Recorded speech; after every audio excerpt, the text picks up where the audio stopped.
Hello students, स्वागत है आप सबका एम्प्लॉयबिलिटी स्किल्स की ऑनलाइन क्लास में।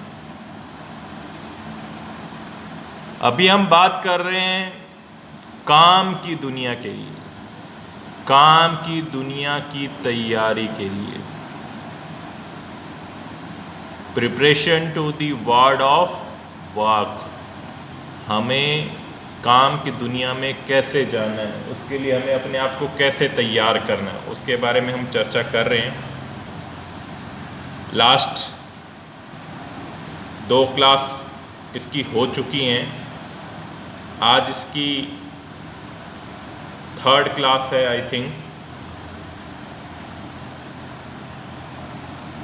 तो बात करते हैं आज हम कैरियर पाथवेज, कैरियर पाथ की या कैरियर मार्ग की। क्या होता है ये कैरियर मार्ग?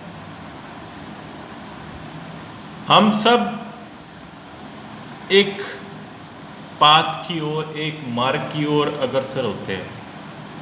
अगर हमें वो रास्ता सही मिल जाए तो हम अपनी मंजिल को पा लेते हैं। अगर वो रास्ते से हम भटक जाएं या हमें सही रास्ता नहीं मिले तो हम उस मंजिल तक नहीं पहुंच पाते, या यूं कहें गलत रास्ते से उस मंजिल तक पहुंचते हैं तो लेट पहुंचते हैं, जल्दी अपने मुकाम को हासिल नहीं कर पाते। सेम चीज अपने कैरियर में भी लागू होती है। कैरियर में अगर हमने सही रास्ता चुन लिया, सही मार्ग चुन लिया, सही वे चुन लिया तो हम जल्दी कामयाब हो जाते हैं। अपने सपनों को हम जल्दी प्राप्त कर लेते हैं, अपने सपनों को जल्दी पूरा कर लेते हैं। लेकिन कई बार क्या होता है, हमें सही कैरियर का सही मार्गदर्शन नहीं मिल पाता या हम अपना कैरियर डिसाइड नहीं कर पाते, जिसकी वजह से हमें अपने सपने पूरे करने में काफ़ी टाइम लग जाता है। तो उम्मीद करता हूँ आज का लेक्चर आपको आपके सपने पूरे करने का मार्ग जरूर दिखाएगा। तो बने रहिए ऑनलाइन क्लास में। तो बात करते हैं आज कैरियर मार्ग की। कैरियर मार्ग एक कैरियर क्लस्टर के अंदर नौकरियों का एक समूह है, जिसमें बहुत सारी नौकरी जो आपकी कौशल का उपयोग करता है। इसमें कई सारे मार्ग होते हैं, कई रास्ते होते हैं जिनसे आपको शुरुआत करनी होती है, जिन पे आपको चलना होता है। शुरुआत आपको जरूर छोटे रास्ते से करनी होती है, लेकिन आगे चलकर वो रास्ता आपके लिए खुलता जाता है, आपके लिए बहुत वाइड होता जाता है। या यूं कहें, हमने काम की शुरुआत की है छोटे काम से, और धीरे धीरे हमने अपने ज्ञान में वृद्धि कर, कौशल में वृद्धि कर कर, अपने एक्सपीरियंस में वृद्धि करके, नॉलेज में वृद्धि करके, इम्प्रूव करके अपने आप को हम ऐसी पोजीशन पे पहुंच जाते हैं जो टॉप मोस्ट पोजीशन होती है। तो इसलिए हमें अपने रास्तों की पहचान करनी है, अपने रास्ते को पहचानना है जिस पे हम चलकर अपने सपनों को पूरा कर सकें, टॉप मोस्ट पर पहुंच सके, ऊंचाइयों को छू सके। अपने जो कैरियर का पता लगाएं, आपके अंदर क्या काबिलियत है, आपको किस नौकरी की तरफ जाना है, किस रास्ते पे आपको जाना है, तो वो आपको डिसाइड करना है। ठीक है ना? तो कैरियर मार्ग आपको ये पता लगाने में मदद करता है कि आपको इस नौकरी में जाना है, किस रास्ते पे जाना है, और एक नौकरी से दूसरी नौकरी में कैसे ट्रांसफ़र होना है, या एक स्टेप से दूसरे स्टेप पर कैसे जाना है, प्रमोशन कैसे प्राप्त करना है। ये सारा किसके द्वारा पता चलता है? एक कैरियर मार्ग के द्वारा पता चलता है। कैरियर मार्ग ये आपको बताता है कि आपको किस रास्ते पे जाना है, किस पोजीशन पे जाना है। एक छोटा सा एग्जाम्पल लिया मैंने प्रशासनिक सहायता व्यवसाय का। ऑफिस का जो वर्क होता है उसमें किस तरह से होता है, एडमिनिस्ट्रेशन का किस तरह से होता है। सबसे पहले शुरुआत होती है रिसेप्शनिस्ट से, फिर रिसेप्शनिस्ट से बनते हैं क्लर्क, कार्यालय क्लर्क, फिर आप मैनेजमेंट बनते हो, प्रबंधक बनते हो। तो ये एक स्टेप होते हैं, स्टेप बाय स्टेप अगर आप प्रोसेस को फॉलो करते जाते हो तो जरूर अपनी टॉप मोस्ट पोजीशन पे पहुंचते हो। तो अपने आप को तैयार करें, प्लान करें, अपने आप को डेडिकेट करें, अपने अंदर डिस्कवर करें कि आपको क्या पाना है, किस मार्ग पे जाना है, तभी आप अपने कैरियर मार्ग पे अच्छे से चल पाओगे।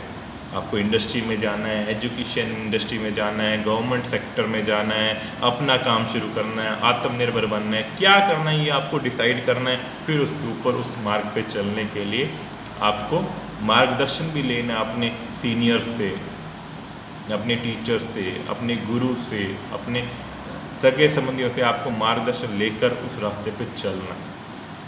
तो उम्मीद करता हूँ कैरियर मार्ग के बारे में आपको पता लग गया होगा। अब बात करते हैं अवेयरनेस ऑफ इंडस्ट्रीज, उद्योगों के बारे में जागरूकता। उद्योग क्या है? हमारी पूरी अर्थव्यवस्था उद्योगों पर डिपेंड है। व्यवसायिक गतिविधियां हैं जो उत्पादन करती हैं, प्रोडक्शन करती हैं, चाहे वो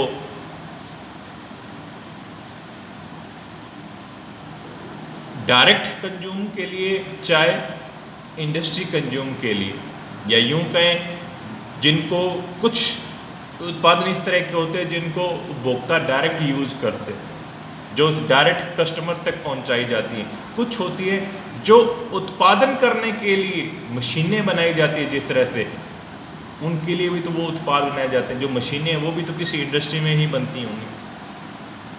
अब वो अलग अलग इंडस्ट्री के अलग अलग काम है, हर तरह की इंडस्ट्री है अपने देश में, बहुत तरह की इंडस्ट्री है। कोई कच्चे माल पर आधारित है, कोई आकार पर आधारित है, कोई सर्विस सेक्टर की है, कोई उपयोगिता के आधार पर है, कोई स्वामित्व के आधार। हर तरह की इंडस्ट्री आज के टाइम में अपनी अर्थव्यवस्था में मौजूद है, जिनकी अपनी अर्थव्यवस्था में खूब भागीदारी। कुछ मैंने एक चार्ट के द्वारा आपको उद्योगों का वर्गीकरण किया है। कुछ स्वामित्व के आधार पर जो निजी होती हैं, सरकारी होती हैं, सहकारी होती हैं, सम्मिलित उद्योग होते हैं, प्राइवेट, पब्लिक, कोऑपरेटिव, ये उद्योगों के स्वामित्व मालिकाना हक के आधार पर उद्योगों को वर्गीकृत किया गया है, डिफाइन किया गया है।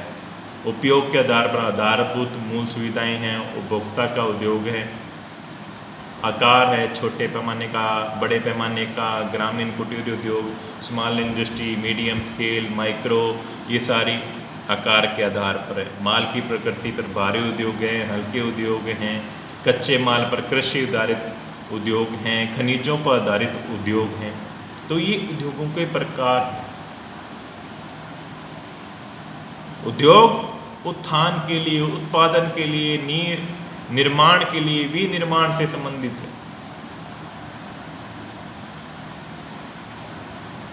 उपभोक्ताएं वस्तुओं जो कि डायरेक्ट कंज्यूम की जाती है, जैसे वस्त्र हो गए, सौंदर्य प्रसाधन हो गए, अपने डेली खाने पीने की चीज़ें होंगी, तो ये डायरेक्ट उपभोक्ताओं द्वारा कंज्यूम की जाती है।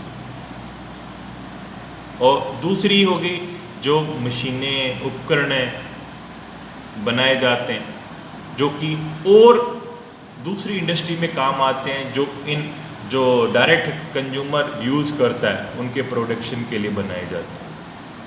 वो भारी उद्योगों में आते हैं, बड़ी इंडस्ट्रीज में आते हैं, मैन्युफैक्चरिंग इंडस्ट्रीज में आते हैं। ये कुछ इंडस्ट्री के प्रकार हैं जिनके बारे में आपको पता होना चाहिए। आपको डिसाइड करना है, क्योंकि आपको मार्ग डिसाइड करना, अपना कैरियर का मार्ग डिसाइड करना है, तो आपको इंडस्ट्री के बारे में पता होगा, तभी तो आप चूज कर पाओगे कौन सी इंडस्ट्री आपके लिए बेस्ट है, किस इंडस्ट्री में आपको जाना है, किस सेक्टर में आपको जाना है। इसके अलावा सर्विस सेक्टर भी होता है, जैसे बैंकिंग हो गया, टीचिंग हो गया, रिपेयरिंग का काम होता है, वो सर्विस सेक्टर होगा, जिसमें आप कोई प्रोडक्ट नहीं बेचते हो लेकिन अपनी सेवाएं देते हो, तो वो सर्विस इंडस्ट्रीज होती हैं। तो इस तरह से काफ़ी सारी इंडस्ट्रीज हैं जिनके बारे में आपको पता होना चाहिए, ताकि आप अपने कैरियर का चुनाव कर सकें। अब बात करते हैं इंडस्ट्री रिस्पेक्टिव प्रोफेशनल पाथवेज। अब इंडस्ट्री के रिस्पेक्ट में उद्योगों से संबंधित पेशेवर रास्ते क्या है? उद्योग मार्ग एक प्रबंधन का उपकरण है, सबको पता है, जो किसी उद्योग को परियोजना प्रक्रिया के साथ अधिक प्रतिस्पर्धी बनाने के लिए आवश्यक वृद्धिशील व्यवहार प्रयत्नों को एकीकृत करता है। मतलब क्या है? आजकल कंपटीशन बहुत है। अगर आपने प्रोफेशनली अपने इंडस्ट्री को रन कर लिया तो आप कंपटीशन को भी फाइट कर जाओगे, प्रगति के मार्ग पर भी बढ़ते जाओगे, अपने आप को जो परिवर्तन हो रहे हैं उनको भी हैंडल करते जाओगे अपनी सूझबूझ से। अगर आप प्रोफेशनली हो इंडस्ट्री के प्रोस्पेक्ट में तो आप ये कर सकते हो। इंडस्ट्री पाथवे टूल एक स्थायी प्रतिस्पर्धा के लिए गाइडलाइन प्रदान करता है, आपको गाइड करता है। ये प्रोफेशनल जो रास्ते होते हैं, पेशेवर रास्ते होते हैं, ये आपको गाइड करते हैं कि आपको किस तरह से काम करना है, अपनी इंडस्ट्री को किस तरह से इस्टेब्लिश करना है, किस तरह से इसको ग्रो करना है, किस लिए इसको इम्प्रूवमेंट करनी है। ये आजीवन सीखने वाले रास्ते हैं, हमेशा सीखने की चेष्टा रहनी चाहिए। अपना प्रदर्शन करें, अपने अंदर जुनून पैदा करें नया काम करने के लिए, कुछ दूसरों के लिए रोल मॉडल बने, अपने ज्ञान को कौशल को बढ़ाएं, पूरा अपना टाइम है इंडस्ट्री को दे, तब जाके आप इसमें अच्छा परफॉर्म कर पाओगे, अपने एक कैरियर में मार्ग पर अच्छा मार्ग चूज कर पाओगे। रचनात्मक प्रतिक्रियाओं को सुने, उन्हें लागू करें। जो आपको अपने सीनियर से या अपने जो नेताओं का मतलब है यहाँ पे, जो आपको मोटिवेट कर रहा है, जिसने आपको कोच किया है, ज्ञान दिया, आपको रास्ता दिखाया है, अगर वो रचनात्मक अच्छी हैं तो उनको लागू करें। विनम्र स्वभाव रखें, सम्मानजनक और पेशेवर बने, बार बार यही चीज़ कर। असफलताएं हैं तो उनको स्वीकार करो। एक बार में सफलता नहीं मिलती होती डायरेक्ट, हमें हर बार की हम सफल हो जाएं जरूरी नहीं है। असफलताओं का सामना करके ही हमें सफलताएं हासिल होती हैं। जीत का जश्न मनाएं, करुणा के साथ आगे बढ़े। ऐसे नहीं है कि अपनी वो पुल बांध दे।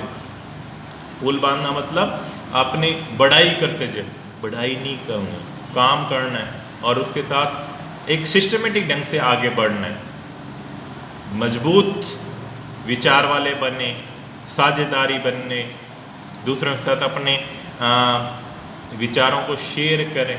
जो आपके साझेदार हैं उनके हितों का भी ध्यान रखें, ये ना अपना अपना फ़ायदा हो नहीं, जिसमें इंडस्ट्री में जिनका पैसा लगा, जिन्होंने आपको गाइड किया, उनका भी फ़ायदा होना चाहिए। आपको ही पता होना चाहिए कि इंडस्ट्री में कब क्या दाव लगाना है, कब किस चीज़ को खरीदना है, किस चीज़ को बेचना है, किस चीज़ पे अपने को रिस्क लेना है, वो हमें पता होना चाहिए। गुणवत्ता के साथ हमें किस तरह से ट्रीट करना है, जोखिमों को हम किस तरह से प्रबंधन करेंगे, उनका मैनेज कैसे करें, ये सारा हमें पता होना चाहिए। एक प्रोफेशनली होंगे तभी हमें इस चीज़ का पता लगेगा। सीखना एक और विकास एक व्यापक क्षेत्र है जिसमें बहुत कुछ सीखने को मिलता है। आप कई वर्षों तक इसमें सीखते जाते हो और अपने आप को एक्सटेंड करते जाते हो, बढ़ाते जाते हो। इसकी गहराइयों में जितना जाओगे उतना ज़्यादा अपने आप को एक्सपेंड करोगे, उतना आपका क्षेत्र क्या होगा, वाइड होगा। आपको नॉलेज क्या होगी, बढ़ेगी। यहाँ पे गहराई और चौड़ाई का मतलब ये है कि आप उतने ज़्यादा फैलोगे, आपका ज्ञान उतना ज़्यादा बढ़ेगा। विभिन्न उद्योगों और विभिन्न विभागों में काम करने से डरना नहीं है, उनकी चुनौतियों का सामना करना है। हाँ, थोड़ा काम करने का तरीका अलग हो सकता है, लेकिन सिद्धांत तो लगभग काम करने के सिद्धांत तो वही रहेंगे। सब्जेक्ट अलग हो सकता है लेकिन पढ़ने का तरीका तो वही रहेगा। आपके सब्जेक्ट अब 5-6 सब्जेक्ट हैं आपके, तो सब सब्जेक्ट अलग हैं लेकिन पढ़ने का तरीका तो सबका एक जैसा ही है। कोई व्यक्ति किस तरह से पढ़ता है, कोई किस तरह, कोई प्रोफेशनली पढ़ता है, कोई किस तरह। जिस तरह से आपको समझ में आए, आप जिसमें उसमें कामयाबी हासिल करो, वो रास्ता चूज करो। तो ये हैं कुछ पाथवेज प्रोफेशनली फॉर इंडस्ट्रीज। उम्मीद करता हूँ अच्छे से समझ में आए होंगे। तो अपना रास्ता ढूंढें, फाइंड योर पाथ, जिस पे आप आगे बढ़ सकें। हम लोग क्या सोचते हैं कि सफलता क्या है, बहुत आसान है, सीधी सड़क मिल जाएगी, हम सफल हो जाएंगे। नहीं, हम ये सोच के चलते हैं एक तो सीधा रास्ता है जी, एक फेल होने का, एक सीधा पास होने का, बस 2 ही रास्ते। इतना आसान नहीं है। पास होने के लिए, सक्सेस होने के लिए हमें बहुत सारे फेलियर का सामना करना पड़ता है। बहुत सारे फेलियर, बहुत सारी रुकावटें आएंगी, उनका सामना करोगे, तब अपने आप को स्ट्रॉन्ग बनाओगे, सीखोगे कुछ, तब जाके आप चाँद पे पहुंचोगे, सूरज को पकड़ोगे, अपनी ऊंचाइयां छुओगे, सक्सेस होगे। तो उम्मीद करता हूँ आज का लेक्चर आपको अच्छा लगा होगा और आपके अंदर जोश भी भर रहा होगा कैरियर को लेके। उम्मीद करता हूँ आपको अपने कैरियर का मार्ग दिखने लग गया होगा कि आपको किस मार्ग पे जाना है। हर वक्त हमें रोड खाली नहीं मिलेगी, रोड पे बहुत ज़्यादा ट्रैफिक है, आपको किस तरह से उस ट्रैफिक को हैंडल करना है ये आपको देखना। अगर आपने अच्छे से ट्रैफिक को हैंडल कर लिया तो अपनी मंजिल पे पहुंच जाओगे। रफली चले, लापरवाही से चले, सही ट्रैफिक रूल्स का फॉलो नहीं किया तो रास्ते में ही रह जाओगे। तो हमें रास्ते में नहीं रहना, ट्रैफिक रूल्स का फॉलो करते हुए जिस तरह से एक मंजिल पे पहुंचा जाता है उसी तरह से अपने कैरियर को भी हमने अपनी मंजिल तक पहुंचाना है, सही रास्ता चूज कर। आज जो एक्स्ट्रा टॉपिक लिए है वो है ALU। ये ALU CPU का ही पार्ट है, अर्थमेटिक लॉजिक यूनिट, अंकगणितीय तर्क इकाई, अर्थमेटिक लॉजिक यूनिट। ये जो मैथमेटिकल कैलकुलेशन है उनके लिए यूज की जाती है। CPU जो मैथमेटिकल कैलकुलेशन करता है, मैथ से रिलेटेड गणितीय अंकगणितीय जो प्रक्रियाएं हैं, प्रोसेस है, वो ALU के द्वारा ही किए जाते हैं। इसकी भी फुल फॉर्म एग्जाम में पूछी जाती है, इसलिए आपको पता होना चाहिए अर्थमेटिक लॉजिक यूनिट होता है। वीडियो अच्छा लगा हो तो लाइक करें, शेयर करें, कमेंट करें। जिन्होंने सब्सक्राइब नहीं किए सब्सक्राइब करें, बेल आइकन दबाएं। Thank you.